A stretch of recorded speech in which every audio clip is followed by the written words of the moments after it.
ओम नमः शिवाय। हर हर महादेव। आज फाल्गुन माह के शुक्ल पक्ष की द्वितीया तिथि और शनिवार है। शुक्ल द्वितीया को बीज दूज का व्रत रखा जाता है। मान्यता है कि बीज दूज का व्रत रखने से जिस तरह चंद्रमा की कलाएं बढ़ती है, उसी तरह मनुष्य के सुख सौभाग्य में भी वृद्धि होती है। वंश वृद्धि के लिए भी बीज दूज का व्रत रखा जाता है। आप सभी के मंगल जीवन की कामना करते हुए शुरू करते हैं आज की कथा।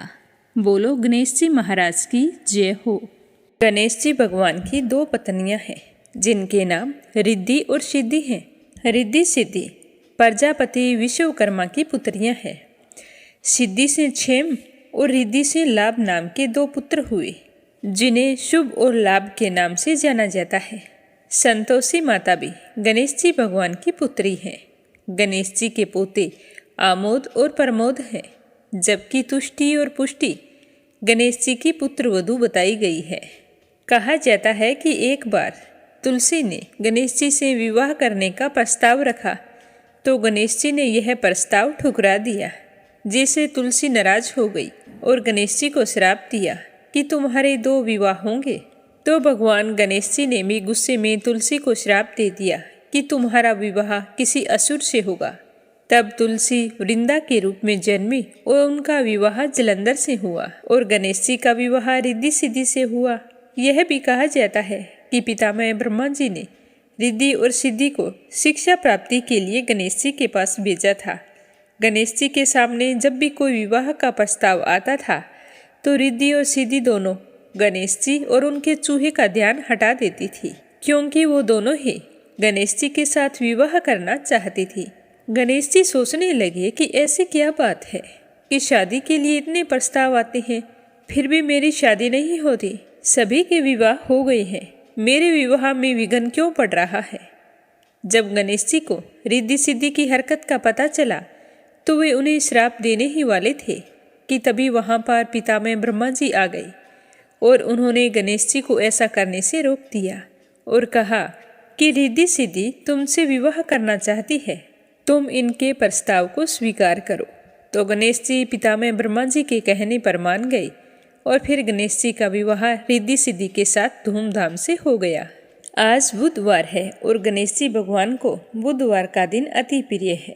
बुधवार के दिन की गई पूजा बहुत ही फलदायी होती है। इस दिन सुबह जल्दी उठकर स्नान करके पूर्व या उत्तर दिशा की ओर मुख करके आसन पर बैठकर गणेश जी को सिंदूर का तिलक लगाएं और 21 गांठें दुर्वा घास की अर्पित करें। फिर गणेश जी भगवान को स्मरण करते हुए ओम गण गणपते नमः मंत्र का 108 बार जाप करना चाहिए। बुधवार की प्रकृति चर और सौम्य मानी गई है। जिनका दिमाग कमजोर हो, उन्हें बुधवार के दिन उपवास रखना चाहिए, क्योंकि बुधवार का दिन बुद्धि प्राप्ति का दिन होता है। गणेश जी की भक्ति करने से शनि सहित सारे ग्रह दोष दूर हो जाते हैं। बुधवार के दिन गणेश जी की उपासना करने से व्यक्ति का सुख सौभाग्य बढ़ता है और उसके जीवन में आने वाली सभी प्रकार की रुकावटें दूर हो जाती है। धन प्राप्ति के लिए बुधवार के दिन श्री गणेश जी को घी और गुड़ का भोग लगाएं। बाद में यह घी और गुड़ गाय को खिला देना चाहिए। ऐसा करने से धन संबंधी समस्या दूर हो जाती है।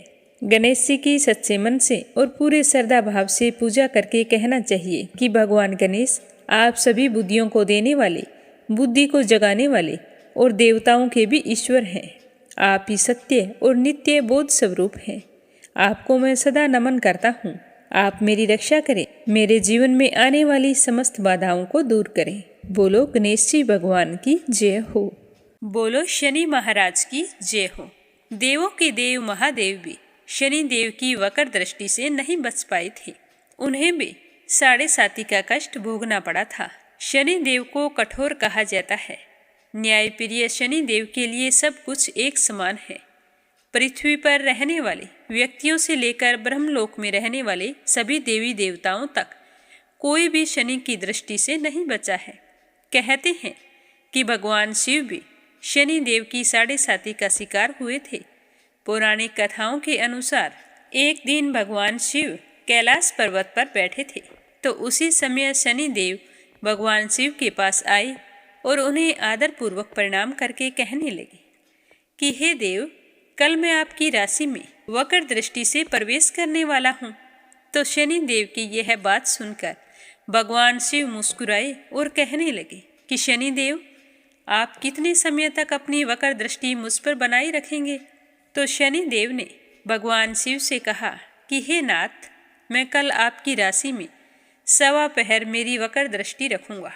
तो भगवान शिव थोड़ा चिंतित हुए और शनि की बात सुनने के बाद इसका उपाय सोचने लगे। फिर सोचते सोचते अगले दिन से पहले ही भगवान शिव मृत्यु लोक में पहुंच गए। वहां पर जाकर हाथी का रूप धारण कर लिया और सोचने लगे कि अब जब उन्हें शनि देव देखेंगे ही नहीं तो भला वक्र दृष्टि मुझ पर कैसे पड़ेगी। फिर इसी तरह हाथी के रूप में ही 1.25 पहर पूरा हो गया। पूरा होते ही उन्होंने वापिस अवतार लिया और कैलाश आ पहुंचे। तो कैलाश में भगवान शिव ने शनि देव को उनका इंतजार करते हुए देखा। प्रसन्नचित भाव से उन्होंने शनि से कहा कि आपकी वक्र दृष्टि का मुझ पर कोई भी असर नहीं हुआ। तो भगवान शिव की बात सुनकर शनि देव मुस्कुराए और कहने लगे कि हे देव, आप मेरे गुरु हैं। मेरी दृष्टि से ना तो देव बच पाए हैं और ना ही दानव बच पाए हैं। आप पर मेरी वक्र दृष्टि का असर पड़ा था, इसी वजह से आपको 1.25 पहर तक देवलोक छोड़ना पड़ा था और देव योनि से पशु योनि में समय बिताना पड़ा था। तो हैरान हुए भगवान शिव ने जब ये बात सुनी तो शनि देव को अपने सीने से लगा लिया।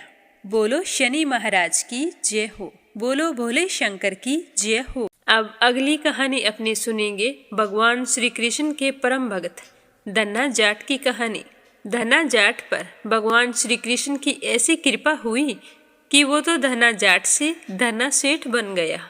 बोलो श्री कृष्ण भगवान की जय हो। धन्ना जाट का जन्म 20 अप्रैल 1415 में राजस्थान के टोंक जिले के धुआंकला नाम के गांव में एक सामान्य जाट परिवार में हुआ था।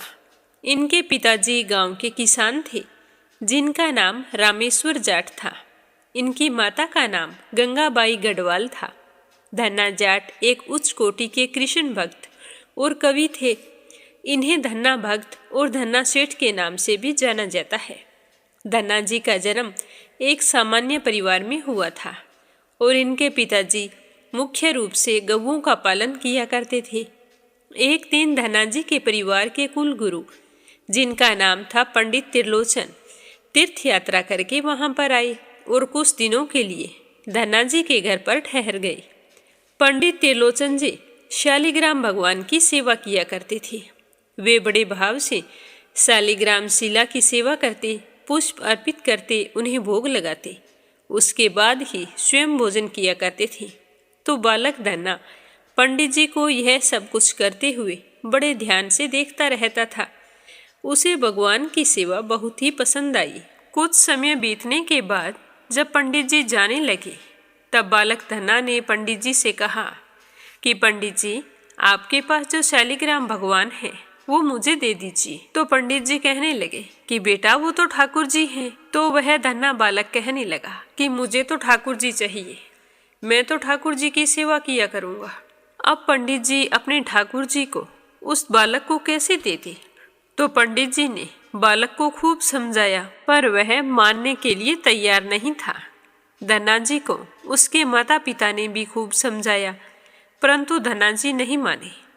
अंत में लोगों ने पंडित जी से कहा कि अरे, ये तो बालक है, जिस चीज की बालक हट कर लेता है उसे तो वो लेकर ही छोड़ता है, पर इसे क्या पता कि कौन से शालिग्राम है और कौन सा पत्थर है। आप ऐसा करो, शालिग्राम जैसा ही कुछ और देकर इसे बहला फुसला दो। तो अगले दिन पंडित जी नदी पर स्नान करने के लिए गए। वहां से वो एक गोल मटोल बड़ा सारा काले रंग का पत्थर ले आई और धन्ना के पास आकर कहने लगे कि बेटा, मेरे पास 2 ठाकुर जी हैं, बड़े ठाकुर जी और छोटे ठाकुर जी। तुम्हें कौन से ठाकुर जी चाहिए? तो धन्ना जी कहने लगा कि मुझे तो बड़े वाला ठाकुर जी चाहिए। तो पंडित जी भी यही चाहते थे। तो उन्होंने धन्ना को वह बड़े वाला काले रंग का पत्थर दे दिया और कहा कि ये ठाकुर जी हैं, तुम इनके पूरे विधि विधान से पूजा पाठ करना। तो बालक वैसे तो सब कुछ विधि जानता था। जब पंडित जी पूजा करते थे तो बड़े ध्यान से उन्हें देखता था पर फिर भी उसने पंडित जी से कहा कि पंडित जी, आप एक बार मुझे इनकी पूजा करने की विधि बता दीजिए। तो पंडित जी उसे सारी विधि बताकर वहाँ से चले गए। ठाकुर जी को पाकर धन्ना जी बड़े ही प्रसन्न थे। वे बड़े भाव से उनकी सेवा करने लगे।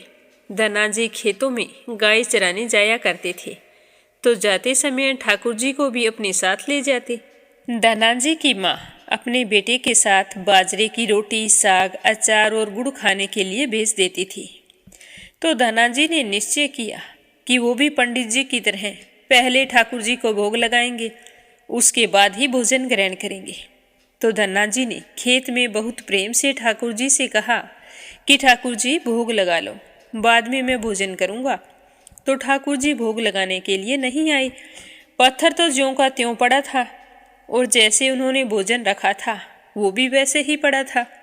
तो धन्ना जी ने निश्चय किया कि जब तक ठाकुर जी स्वयं प्रकट होकर भोग नहीं लगाएंगे तो मैं भी भोजन नहीं करूँगा। इस तरह सुबह से शाम हो गई, पर ठाकुर जी तो प्रकट नहीं हुए। तो ठाकुर जी ने भोग नहीं लगाया, तो धन्ना जी ने भी रोटी का भोग नहीं लगाया। इस तरह सुबह से शाम हो गई, पर ठाकुर जी तो प्रकट नहीं हुए। तो धन्ना जी ने वो रोटी और गुड़ गाय को खिला दिया और गऊओं को लेकर घर आ गए। इस तरह 3 दिन तक ऐसे ही चलता रहा। ना तो ठाकुर जी भोग लेते और ना ही धन्ना जी भोजन करते। चौथे दिन जब धन्ना जी रोटी लेकर गऊओं के साथ खेत में पहुँचे तो दोपहर तक भगवान का इंतजार करते रहे। फिर खेत में ही जोर जोर से रोने लगे और ठाकुर जी से गुहार लगाने लगे। कहने लगे कि आप तो बड़े ठाकुर जी हैं, तो लोग तो आपको 56 भोग कराते होंगे, तभी तो मेरे बाजरे की रोटी आप खा नहीं रहे हैं। परंतु मैं छोटा सा बालक 3 दिन से भूखा और परेशान हूँ। आपको मुझ पर दया नहीं आती? मुझ पर दया करके थोड़ा सा ही भोग लगा लो, ताकि मैं भी कुछ खा सकूं। मुझे पंडित जी ने बताया है कि जब आपको भोग लगाऊंगा तभी मेरी पूजा पूर्ण होगी, वरना मेरी पूजा तो अधूरी ही रह जाएगी।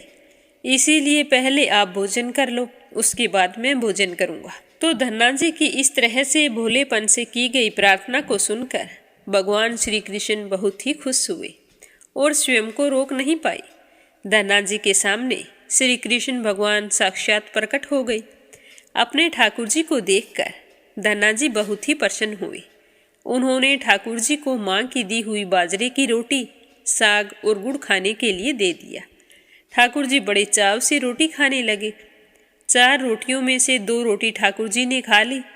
जब ठाकुर जी तीसरी रोटी उठाने ही वाले थे तो धन्ना जी ने उनका हाथ पकड़ लिया और कहने लगे कि सारी रोटियां आप ही खाएंगे, मुझे भी तो भूख लगी है। मैं 4 दिन से भूखा हूँ, आपने बस 2 रोटी खा ली है, अब 2 रोटी मेरे लिए छोड़ दो।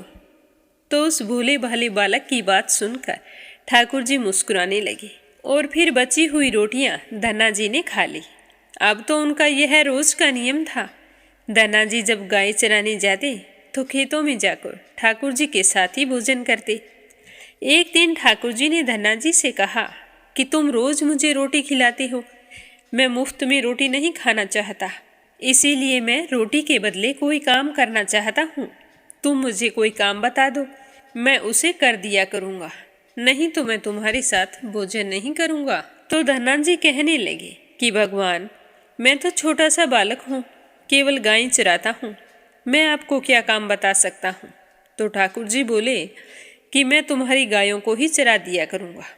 उस दिन के बाद में ठाकुर जी धन्ना जी की गाय चराने लगे। एक दिन धन्ना जी ने ठाकुर जी से पूछा कि आप मुझे अपने हृदय से क्यों नहीं लगाते। तो ठाकुर जी ने कहा कि मैं तुम्हें प्रत्यक्ष हो गया हूँ, लेकिन मैं पूरी तरह से तब मिलता हूँ जब कोई सदगुरु की शरण ले लेता है। अभी तक तुमने किसी गुरु की शरण गति ग्रहण नहीं की है, इसीलिए तुम्हें अपने हृदय से नहीं लगा सकता। तो धन्ना जी कहने लगे कि भगवान, मैं तो कुछ नहीं जानता कि गुरु किसे कहते हैं, फिर मैं किसे अपना गुरु बनाऊं, आप ही मुझे बता दो। तो ठाकुर जी कहने लगे कि काशी में रहने वाले जगत गुरु श्री रामानंदाचार्य मेरे ही स्वरूप में विराजमान है। तुम जाकर उनकी शरणागति ग्रहण करो। ठाकुर जी के कहे अनुसार धनाजी ने काशी जाकर श्री रामानंदाचार्य की शरणागति ग्रहण कर ली। उस समय धनाजी की आयु 15-16 वर्ष के आसपास थी। श्री रामानंदाचार्य ने धनाजी को अपने शिष्य के रूप में स्वीकार कर लिया और उन्हें आदेश दिया कि अब तुम अपने घर चले जाओ। तो धनाजी कहने लगे कि गुरुजी, अब मैं घर नहीं जाना चाहता, आप मुझे घर जाने का आदेश क्यों दे रहे हो? तो गुरुजी कहने लगे कि अगर तुम यहाँ रहकर भजन करोगे तो केवल तुम्हारा ही कल्याण होगा, लेकिन अगर तुम अपने घर जाकर खेती किसानी करते हुए अपने माता पिता की सेवा करते हुए भजन कीर्तन करोगे तो तुम्हारे साथ कई जीवों का उद्धार हो जाएगा। तो गुरुजी के आदेश पर धनाजी घर लौट आई। इसके बाद जैसे ही धनाजी घर पहुँचे तो ठाकुर जी ने उन्हें अपने हृदय से लगा लिया। इसके बाद धनाजी खूब मन लगाकर संतों की सेवा करने लगे। जब भी उनके गांव में कोई साधु संत आते तो धनाजी उन्हें अपने साथ घर ले आते और बड़े प्रेम से उनकी सेवा किया करते थे। उन्हें भोजन करवाते। साधु संतों की सेवा करने के कारण अब उनके घर में दूर दूर से साधु संत पधारने लगे। धनाजी उन सब का बड़े ही प्रेम से सत्कार करते और उन सभी को भोजन खिलाते। लेकिन यह बात धनाजी के पिताजी को बिल्कुल भी पसंद नहीं थी। तो एक दिन वो कहने लगे कि देखो बेटा, हम गृहस्थ लोग हैं। यदि महीने में कोई एक आध बार कोई साधु संत आ जाए तो उनकी सेवा तो हम कर सकते हैं और उन्हें भोजन भी करा सकते हैं, लेकिन तुम्हारे इन साधुओं से ऐसी दोस्ती हो गई है कि हर दूसरे दिन कोई ना कोई साधु चला आता है और अपने साथ एक दो और संतों को भी ले आता है। यह ठीक नहीं है। हम अपनी खेती बाड़ी का काम करें या फिर इन साधु संतों की सेवा करें। तुम तो अभी बालक हो, कमाते धमाते कुछ हो नहीं। तुम्हारा पालन पोषण भी तो हम ही करते हैं और ऊपर से तुम इन साधुओं को बुला लेते हो। इस प्रकार इन निठल्ले साधुओं की सेवा करना ठीक नहीं है। ऐसा कहते कहते उसके पिताजी को गुस्सा आ गया और कहने लगे कि धन्ना, एक बात कान खोलकर सुन लो। आज के बाद यदि तुम किसी साधु को घर लेकर आए तो मैं तुम्हें घर में घुसने नहीं दूंगा। यदि तुम्हें साधु सेवा करनी है तो पहले कुछ कमाई करो, फिर अपनी कमाई से साधुओं की सेवा करना। तो पिताजी की बात सुनकर धन्नाजी तो बिल्कुल उदास हो गई और चुपचाप खड़े रहे। तब पिताजी ने धन्नाजी को डांटते हुए कहा कि आज के बाद किसी साधु को घर पर मत लेकर आना। अब यहाँ खड़े खड़े मेरा मुंह क्या ताक रहे हो? जाओ खेतों में गेहूं बोकर आओ। खेत तैयार है, बोरियों में गेहूं का बीज रखा है, इसे बैलगाड़ी में रख कर ले जाओ और खेत में ले जाकर बो दो। आज सारा काम खत्म करके ही घर आना है। तो धन्नाजी ने बैलगाड़ी में गेहूं की बोरियां रख ली और खेत में गेहूं बोने के लिए चल दिए। धन्नाजी गांव में थोड़ी ही दूर चले थे कि उन्हें रास्ते में 5-6 साधु संतों की टोली आती हुई दिखाई दी। तो धन्नाजी ने बैलगाड़ी से नीचे उतरकर उन्हें साष्टांग प्रणाम किया। संतों ने धन्नाजी को आशीर्वाद दिया और पूछा कि बेटा, इस गांव में धन्नाजी का घर कौन सा है? सुना है कि वे जगत गुरु श्री रामानंद आचार्य के शिष्य हैं और बहुत छोटी उम्र में ही उन्होंने भगवान का दर्शन प्राप्त किया है। हम भी उनके दर्शन करना चाहते हैं। तो यह सुनकर धन्नाजी संकोच में पड़ गए और हाथ जोड़कर बड़ी विनम्रता से कहने लगे कि महाराज, मुझे ही लोग धन्ना भक्त कहते हैं। तो संत कहने लगे कि भगवान ने बड़ी कृपा की है कि हम जिनसे मिलने आए थे वो तो हमें यही रास्ते में मिल गई। निश्चिंत ही आप ऐसे ही भक्त हैं जैसा आपके बारे में सुना था। कितनी विनम्रता है आप में। चलिए आपके घर चलते हैं, वहीं बैठकर आपसे चर्चा करेंगे। तो धन्नाजी ने सोचा कि अभी पिताजी ने साधुओं को घर लाने के लिए मना किया है। यदि मैं खेतों में बीज बोने के बजाय इन साधु संतों को अगर घर ले गया तो पिताजी आसमान सर पर उठा लेंगे और साथ ही इन साधु संतों को भगा देंगे, जो बिल्कुल भी अच्छा नहीं लगेगा। तो धन्नाजी ने कुछ देर विचार किया और फिर कहने लगे कि महाराज, अभी तो घर पर कोई नहीं है, मैं तो खेतों की तरफ जा रहा हूँ, आप भी मेरे साथ वहीं पर चलिए। तो संत कहने लगे कि ठीक है, हमें तो आपसे मिलना था, आप जहाँ ले चलेंगे हम वहीं चल पड़ेंगे।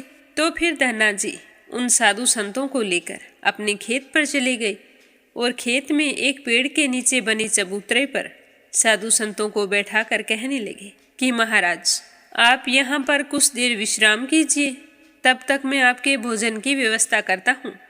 यह कहकर धन्ना जी वहाँ से बैलगाड़ी लेकर चल दिए। बैलगाड़ी लेकर धन्ना जी सीधे बनिए की दुकान पर जा पहुँचे। वहाँ उन्होंने बैलगाड़ी में बीज वाला गेहूं जो खेत में बोने के लिए रखा था उसे बनिए की दुकान पर बेच दिया और उससे दाल बाटी और चूरमा बनाने का सारा सामान खरीद लिया। सामान लेकर धन्ना जी खेत पहुंच गए। वहां पर उन्होंने संतों के साथ मिलकर बहुत ही बढ़िया दाल बाटी और चूरमे का प्रसाद बनाया, भगवान को प्रसाद का भोग लगाया और उसके बाद में बड़े प्रेम से उन्होंने सभी संतों को भोजन कराया। इसी बीच भगवत चर्चा भी होती रही और फिर संतों को भोजन करवाने के बाद बड़े प्रेम पूर्वक उन्हें वहां से विदा कर दिया। संतों के जाने के बाद में धन्ना जी सोचने लगे कि बीज वाले गेहूं को तो मैंने बेचकर संतों को भोजन करा दिया है, अब खेत में क्या बोऊंगा। अगर मैं फिर से पिताजी से बीज मांगने गया तो पिताजी तो बहुत नाराज होंगे। अगर कुछ भी नहीं बोया तो अड़ोसी पड़ोसी खेत वाले जाकर सारी बात पिताजी को बता देंगे, तो लोगों को दिखाने के लिए कुछ ना कुछ तो करना ही होगा। तो धन्ना जी ने बोरियों में रेत भर ली और आसपास के लोगों को दिखाने के लिए उस रेत को ही खेत में बोने लग गई। धन्ना जी ने राम राम का नाम लेते हुए शाम तक सारी बोरी की रेत खेत में छिड़क दी। आसपास के खेत वाले देख रहे थे कि धन्ना जी खेत में गेहूं बो रहे हैं, परंतु वे तो रेत बो रहे थे, इस बात का उन्हें पता नहीं था। खेत बोने के बाद में धन्ना जी बड़े प्रसन्न मन से अपने घर की ओर चल दिए। सोचने लगे कि खेतों में उगना तो कुछ है नहीं, देखभाल भी नहीं करनी पड़ेगी। घर पर आया तो पिताजी ने पूछा कि बेटा बिजाई कर दी? तो धन्ना जी कहने लगे कि हाँ पिताजी, सारी बिजाई कराया। कुछ दिनों के बाद में गांव के लोग धन्ना जी के पिताजी के पास आए और कहने लगे कि आपके बेटे ने ऐसे कैसे बिजाई की है कि सारा खेत फसल से लहरा रहा है। आज तक हमने कभी भी इस तरह गेहूं की फसल नहीं देखी। देखते हैं तो ऐसा लगता है कि जैसे गेहूं का एक एक दाना नाप नाप कर एक समान दूरी पर बोया है और सारे के सारे दाने उग आए हैं। इतनी सुंदर फसल हमने तो कभी नहीं देखी। ये सब तुम्हारे बेटे ने कैसे किया है? तो धन्ना जी के पिताजी सोचने लगे कि मेरा नालायक बेटा ऐसा क्या कर आया है कि सारे गांव वाले उसकी तारीफ कर रहे हैं। तो उन्होंने धन्ना को आवाज़ लगाई कि धन्ना बेटा, गांव वाले आए हैं, बाहर आओ। तो धन्ना जी सोचने लगे कि ये सब मुझे ताने मार रहे हैं। खेत में कुछ बोया होता तो उगता ना, मैंने तो कुछ बोया ही नहीं, तभी तो गांव वाले ताना मार रहे हैं। तो वह चुपचाप आकर अपने पिताजी के पास आकर खड़ा हो गया। कहने लगा कि पिताजी, मुझे तो आपने जो बीज दिया था वही बोया था। तो धन्ना जी के पिताजी धन्ना जी को लेकर खेत पर गए। जाकर देखा तो हैरान हो गए कि इतनी सुंदर फसल आज तक मैंने नहीं देखी। धन्ना जी भी हैरान थे, सोच रहे थे कि मैंने तो खेत में रेत बोई थी और वहाँ पर फसल कैसे उग गई। ऐसी सुंदर फसल तो मैंने भी कभी नहीं देखी। फसल को देखकर धन्ना जी को भगवान की कृपा का एहसास हो गया और उनकी आंखों से आंसू निकल आए। धन्ना जी जोर जोर से रोने लगे। जब धन्ना जी के पिताजी और गांव वालों ने रोने का कारण पूछा तो धन्ना जी ने रोते रोते सारी घटना कह सुनाई। कहने लगे कि पिताजी, जिस दिन आपने मुझे संतों को घर लाने से मना किया था और खेत में बोने के लिए गेहूं दिया था, उसी दिन जब मैं खेतों की तरफ जा रहा था तो रास्ते में मुझे कुछ संत मिल गए थे। मैं उन्हें घर तो लेकर आया नहीं, मुझे तुम्हारा डर लग रहा था, तो मैं उन्हें गाड़ी पर बैठाकर खेत में ले गया और वहाँ उन्हें बैठा दिया। फिर बैलगाड़ी लेकर गांव की दुकान पर आया और जो आपने बीज बोने के लिए दिया था उसी बीज को बेचकर मैंने साधु संतों के भोजन की व्यवस्था कर दी। और इसके बाद मैंने सोचा कि गांव वाले आपको आकर कह देंगे कि धन्ना ने खेत में कुछ नहीं बोया है, तो मैंने गेहूं की बोरी में रेत भर ली और उस रेत को बो दिया। रेत बोने के बाद भी फसल कैसे उगाई ये मुझे मालूम नहीं है। तो धन्ना जी की बात सुनकर उसके पिताजी की आंखों में भी आंसू निकल आए और कहने लगे कि धन्य भाग मेरे, जो मेरे घर में ऐसे पुत्र ने जन्म लिया। आज के बाद से मैं तुम्हें कभी नहीं रोकूंगा। खूब साधुओं को बुलाओ, खूब सेवा करो। आज के बाद से मैं तुम्हें कभी भी मना नहीं करूंगा और तुम्हारे साथ मैं भी साधु संतों की सेवा किया करूंगा। इसके बाद धन्ना जी और उसके परिवार वाले खूब संत सेवा करने लगे। कुछ समय बाद धन्ना जी की उगाई हुई फसल को काटने का समय आ गया, तो उस गेहूं की फसल से हमेशा से 50 गुना ज़्यादा गेहूं निकला। यह गेहूं इतना ज़्यादा था कि उसे रखने के लिए जगह भी नहीं बची थी। गांव के सभी लोग धन्ना जी की फसल को देखकर आश्चर्य कर रहे थे। अब धन्ना जी और उनका परिवार अपनी क्षमता के अनुसार खूब सेवा करता और भगवान की भक्ति करने लगा। उनके घर में हमेशा साधु संतों का तांता लगा रहता। साधु संतों की बड़ी बड़ी जमातें आती। धन्ना जी सभी को बड़े प्रेम भाव से भोजन कराते। उसके बाद अब जब भी धन्ना जी खेतों में फसल बोते तो हर बार ऐसी ही फसल होने लगी। अब धन्ना जी अपने गांव के बड़े किसान बन गए। गांव के सभी लोग धन्ना जी को चमत्कारी संत मानने लगे। उनके खेतों की मिट्टी को भी चमत्कारी मानते थे। जिन लोगों के खेत में फसल नहीं होती थी वे धन्ना जी के खेत से चमत्कारी मिट्टी ले जाकर वहां पर छिड़कते थे, जिससे उनके भी अच्छी फसल होने लगी। चारों तरफ धन्ना जी की जय जयकार होने लगी। एक बार भगवान जी ने धन्ना जी की परीक्षा लेनी चाहिए। धन्ना जी के गांव में अकाल पड़ गया। धन्ना जी बड़े किसान थे, उनके पास बहुत खेती थी और अन्न के भंडार भरे पड़े थे। अकाल के कारण उनके गांव और आसपास के क्षेत्र के ब्राह्मण, संत, गरीब और जरूरतमंद लोग धन्ना जी के पास मदद की उम्मीद से आने लगे। धन्ना जी उन्हें भी दोनों हाथों से भंडार लुटाने लगे। कभी कोई जरूरतमंद उनके घर से खाली हाथ नहीं लौटा। धीरे धीरे धन्ना जी के अन्न का भंडार समाप्त होने लगा, परंतु धन्ना जी ने निश्चय किया कि जब तक उनका सामर्थ्य है वे किसी भी जरूरतमंद को निराश नहीं करेंगे। अपना सब कुछ बेचकर भी लोगों की मदद करेंगे। तो धन्ना जी की निस्वार्थ सेवा से प्रसन्न होकर एक दिन स्वयं भगवान श्री कृष्ण संत वेश में उनसे मिलने आए। संत रूपी भगवान श्री कृष्ण ने उन्हें तुम्बा दिया और कहा कि बेटा तुम इससे कमंडल बना लेना और इसके अंदर जो बीज निकले इन बीजों को खेत में बो देना। जब इनकी फसल पक जाए तो उससे जो धन प्राप्त हो उसे लोगों की सेवा में खर्च करना।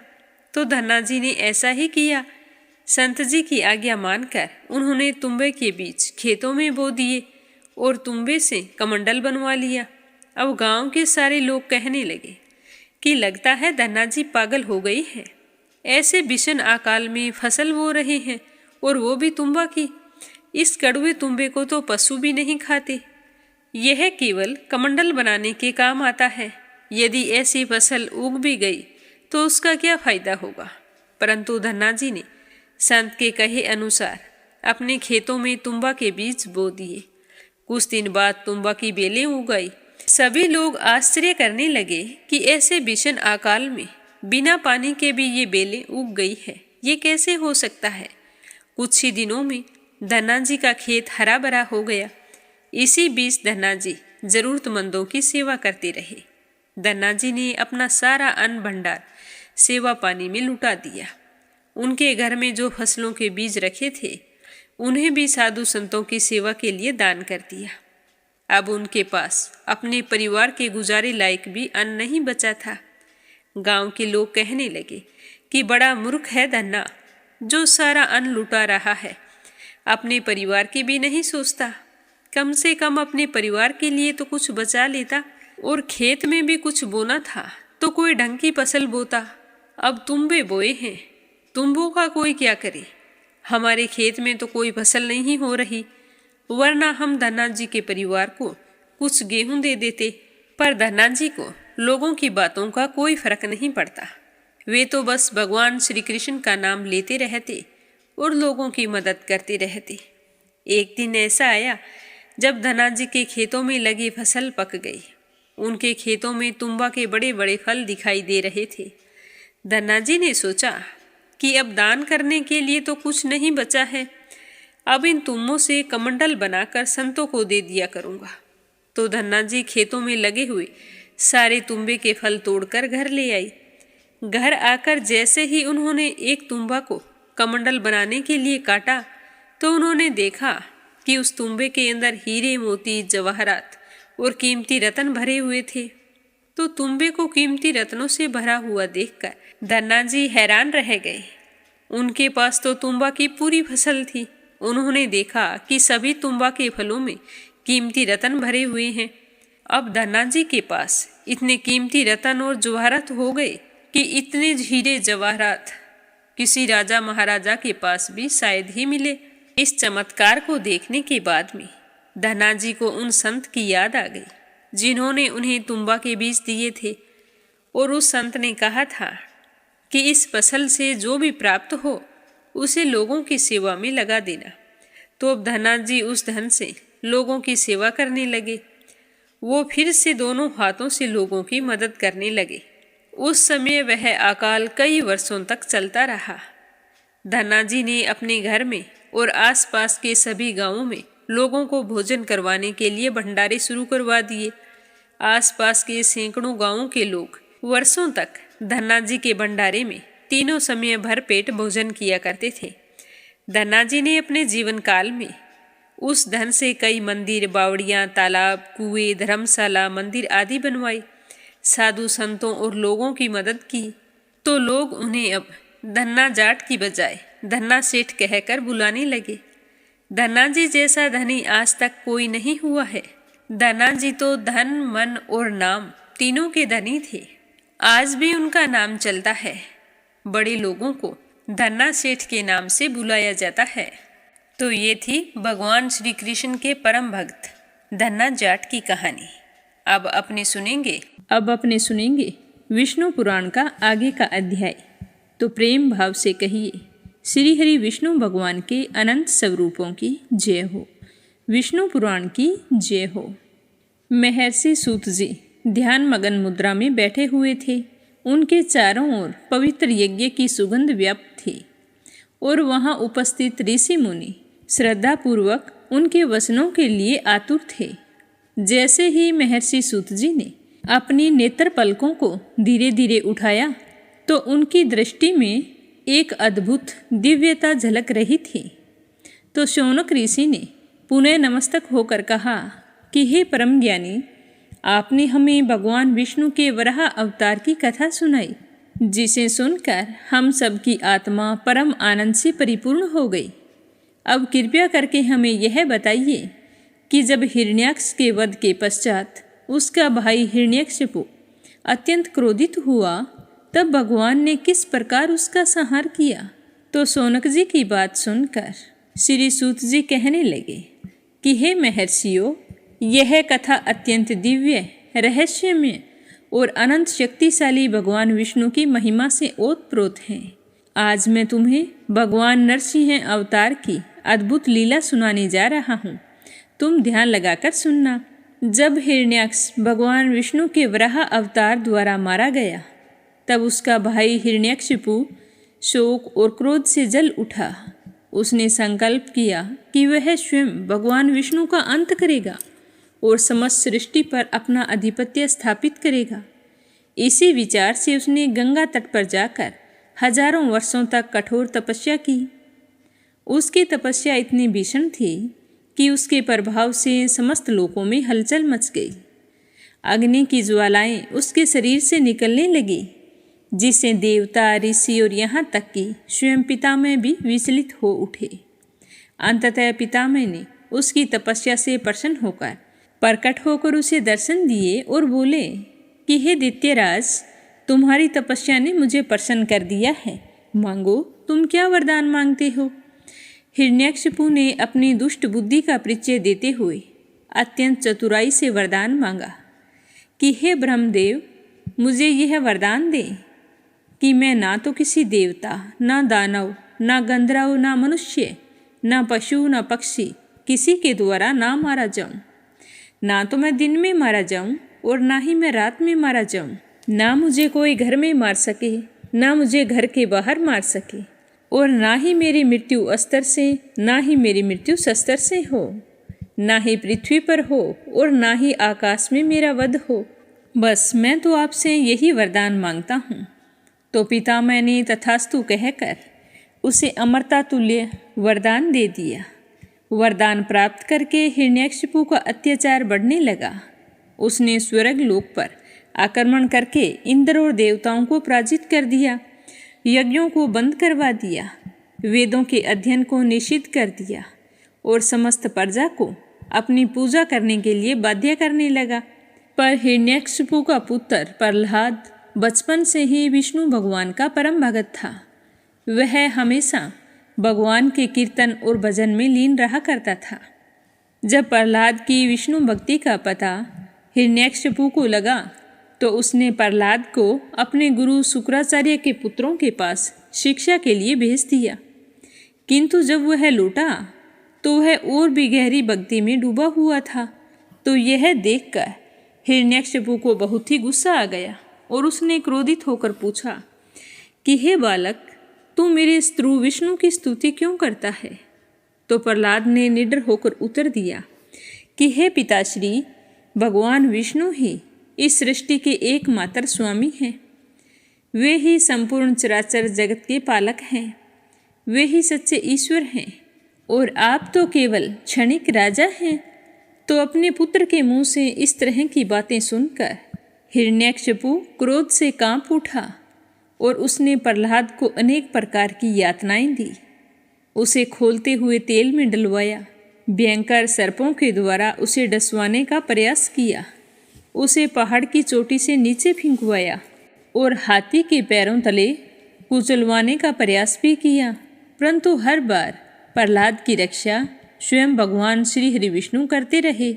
इससे उसका बाल भी बांका नहीं हुआ। इस तरह से जब प्रहलाद का कुछ भी नहीं बिगड़ा तो हिरण्यकशिपु ने अपनी बहन होलिका से कहा कि तुम प्रहलाद को लेकर अग्नि में बैठ जाओ। परंतु अग्नि ने होलिका को वशम कर दिया और प्रहलाद को सुरक्षित बाहर निकाल दिया। तो अग्नि में से ही प्रहलाद को सकुशल आया देखकर हिरण्यकशिपु को बहुत ही गुस्सा आया और वे क्रोधित होकर प्रहलाद से कहने लगे कि तू जिस विष्णु को सर्वत्र देखने की बात करता है, तू तो कहता है कि कण कण में भगवान श्री हरि विष्णु हैं। तो मुझे बता, इस खंबे के अंदर क्या भगवान है? तो प्रहलाद ने कहा कि हाँ पिताश्री, भगवान सर्वत्र हैं, इस खंबे में भी भगवान हैं। यह सुनते ही हिरण्यकशिपु को क्रोध आ गया और उसने क्रोध में भरकर खंबे पर प्रहार किया। जैसे ही खंबा टूटा, उसमें से एक अद्भुत और भयानक स्वरूप प्रकट हुआ। वह ना तो मनुष्य था और ना ही सिंह था। उसका शरीर तेज से देदीप्यमान था, उसकी दाढ़ें रक्त से रंजित थी और उसकी विशाल गर्जना से सारी दिशाएं कांपने लगी। देवताओं ने आकाश से जय जयकार की, पर हिरण्यकशिपु घबराया नहीं, बल्कि उसने अपनी गदा उठाकर भगवान नरसिंह पर प्रहार करने के लिए दौड़ पड़ा। लेकिन भगवान ने उसे अपने बलशाली हाथों से पकड़ लिया और उसे पकड़कर अपने विशाल जंगा पर रखा। उस समय संध्या का समय था, न दिन था न रात थी। वे द्वार की देहरी पर थे, न घर के भीतर थे न बाहर थे, और उन्होंने अपने नाखूनों से उसका पेट फाड़ डाला। न अस्त्र का प्रयोग हुआ न शस्त्र का प्रयोग हुआ। उन्होंने उसे न पृथ्वी पर मारा न आकाश में मारा। इस तरह श्री हरि विष्णु ने पितामह के वरदान को तोड़े बिना ही हिरण्यकशिपु का वध कर दिया। उसका वध करने के बाद भी भगवान नरसिंह का क्रोध शांत नहीं हो रहा था। उनके क्रोध के कारण संपूर्ण सृष्टि भयभीत थी। तब प्रहलाद ने प्रभु के चरणों में गिरकर उनकी स्तुति की। तब भगवान ने प्रसन्न होकर कहा कि हे वत्स, तुम अब राज्य का भार संभालो और अपने कर्तव्य का पालन करो।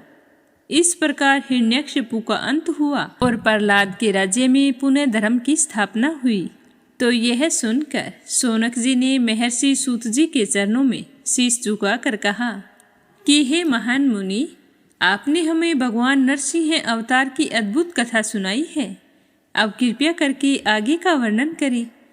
प्रहलाद के राज्य तिलक के पश्चात क्या हुआ? क्या भगवान विष्णु ने फिर से कोई और अवतार लिया?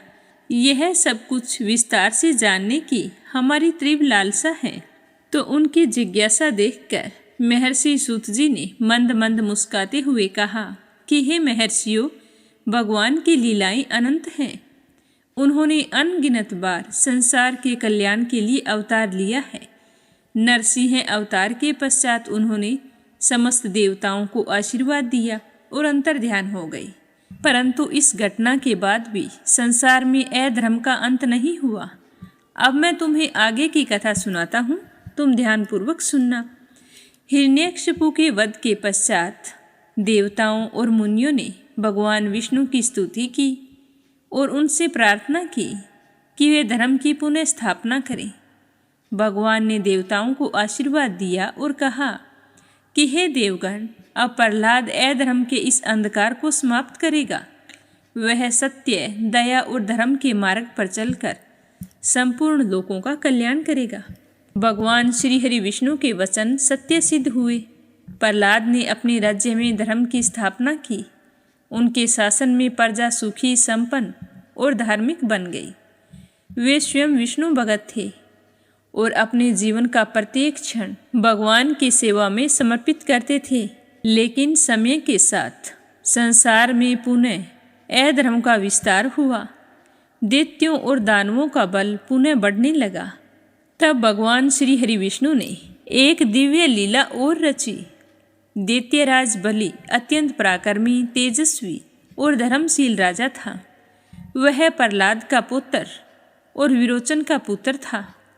उसने अपनी शौर्य और दानशीलता से संपूर्ण त्रिलोक पर अधिकार कर लिया था। स्वर्गलोक भी उसके अधिकार क्षेत्र में आ गया था। राजा बलि बहुत ही दानवीर था। वह हर याचक की इच्छा को पूरा करता था। उसकी शक्ति और प्रभाव से इंद्र समेत सभी देवता भयभीत थे। देवराज इंद्र ने भगवान विष्णु से प्रार्थना की कि हे जगतपते, हे जगत के पालनहार, राजा बलि अत्यंत दानशील और धर्मपरायण है। लेकिन दुख की बात यह है कि वो असुरों के पक्ष में है। यदि वह संपूर्ण लोकों का स्वामी बन गया तो अधर्म पुनः फैल जाएगा। कृपया करके हमें इस संकट से बाहर निकालिए। तो देवताओं की प्रार्थना सुनकर भगवान ने उसे आश्वासन दिया और कहा कि हे देवगण, तुम चिंता मत करो। मैं स्वयं वामन रूप में अवतार लूँगा और धर्म की पुनः स्थापना करूँगा। इस प्रकार भगवान विष्णु ने वामन अवतार लेने का संकल्प किया। यह अवतार एक ब्राह्मण बालक के रूप में हुआ। जब दैत्यराज बलि ने इंद्र को परास्त करके स्वर्ग पर अधिकार जमा लिया तो पराजित हुए इंद्र की दयनीय स्थिति को देखकर उनकी मां अदिति बहुत ही दुखी हुई। उन्होंने अपने पुत्र के उद्धार के लिए भगवान श्री हरि विष्णु की उपासना शुरू कर दी। तो उनकी उपासना से प्रसन्न होकर विष्णु भगवान प्रकट हुए और कहने लगे कि हे देवी, तुम चिंता मत करो। मैं तुम्हारे पुत्र के रूप में जन्म लेकर इंद्र को उसका खोया हुआ राज्य जरूर दिलवाऊंगा।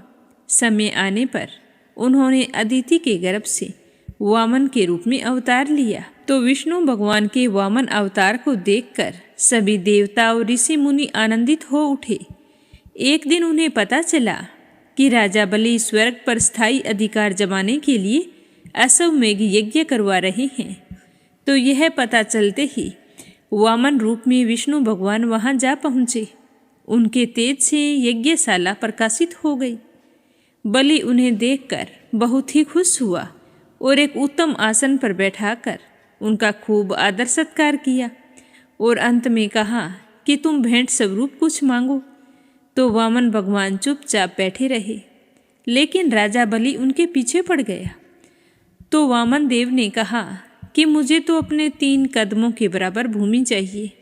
तो यह सुनकर राजा बलि जोर जोर से हंसने लगे कि इतना बड़ा कद है और इतने बड़े बड़े कदम, इतनी सी भूमि से तुम्हें क्या होगा? अब भी वक्त है, कुछ ज़्यादा मांग लो। लेकिन वामन रूप में आए विष्णु भगवान ने कहा, नहीं, मुझे तो सिर्फ 3 कदम भूमि चाहिए। तो राजा बलि का गुरु शुक्राचार्य उन्हें बार बार भूमि दान करने से मना करने लगा, क्योंकि वो जान चुके थे कि वामन के रूप में स्वयं विष्णु भगवान है। तो उन्होंने राजा बलि से कहा था कि तुम इस तरह का कोई भी वचन मत दो, तुम्हारे सामने खड़े हैं वो साक्षात भगवान हैं। तो राजा बलि ने हंसकर कहा कि जब भगवान मेरे द्वार पर भिक्षा के रूप में 3 कदम भूमि मांग रहे हैं तो मैं उन्हें यह भूमि अवश्य दूंगा, क्योंकि साक्षात भगवान मेरे द्वार पर आए हैं, मैं इन्हें मना नहीं कर सकता।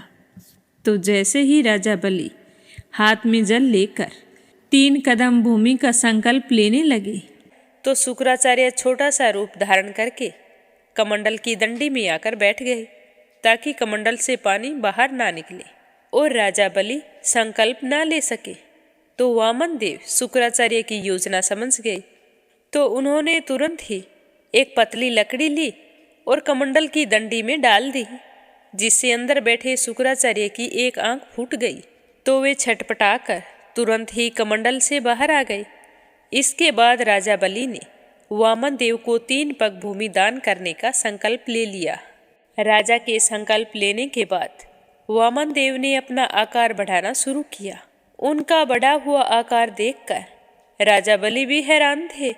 तो वामन देव ने अपना आकार बढ़ाकर एक पग में पृथ्वी और दूसरे पग में स्वर्ग नाप लिया और इसके बाद राजा बलि से कहा कि अब मैं तीसरा कदम कहाँ रखूं? तो यह सुनते ही राजा बलि का अहंकार टूट गया। तो राजा बलि ने हाथ जोड़कर कहा कि प्रभु, तीसरा कदम मेरे सर पर रख सकते हैं। तो बलि की दानवीरता देखकर वामन देव बहुत ही प्रसन्न हुए और राजा बलि को पाताल लोक का राजा बना दिया। तो इस तरह देवताओं की रक्षा के लिए भगवान श्री हरि विष्णु ने अपना 5वां अवतार वामन देव के रूप में लिया। बोलो श्री हरि विष्णु भगवान की जय हो।